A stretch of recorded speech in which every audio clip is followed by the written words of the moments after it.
There's a couple of reasons why we all love working remotely. One, because there's no one constantly looking over your shoulders. Two, you don't have to deal with your coworker making senseless small talk. And three, you get to work at your desired time with no set hours. Nice. But that's all fun and games until we talk about administration.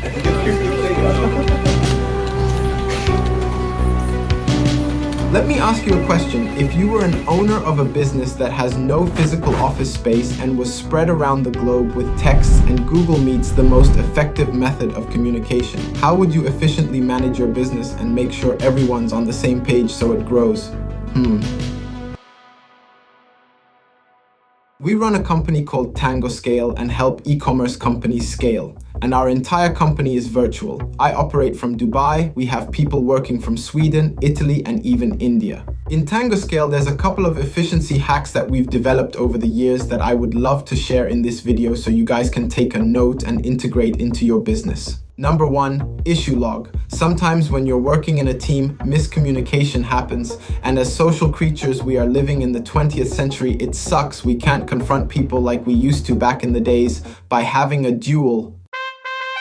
We don't do that anymore. In a professional setting, we have to wait for a perfect opportunity for raising our hands and subtly explain the issue while trying not to hurt the recipient. And everyone, a simple solution for that is having a common publicly accessible issue log like we do, where throughout the week people put all their issues they faced because of certain people, teams, or even themselves on a Monday board. And we together as a team go through it. Each person provides their perspective on a solution, and if there's any miscommunication, we talk it out and learn in a very civil sense.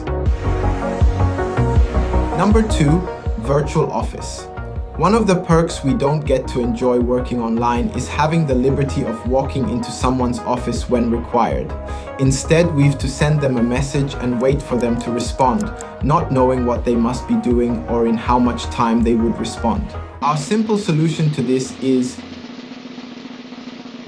making an office virtually. Let me explain. Jason Citron didn't just create Discord in 2015 so you can enjoy Fortnite with friends while having beers on weekends.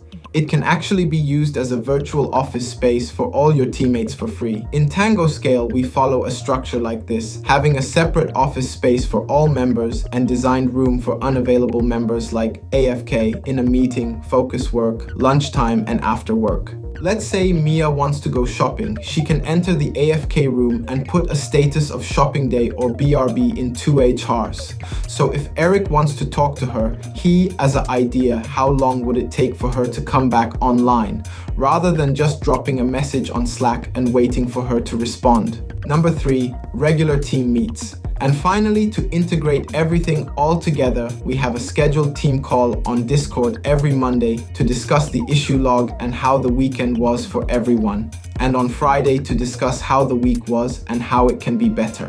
If your company also follow any unique regime that we might be missing, do let us know in the comments down below, and if it's something we adapt, we might make a video regarding that as well. Like, subscribe, and check out other business related videos on the channel. Bye.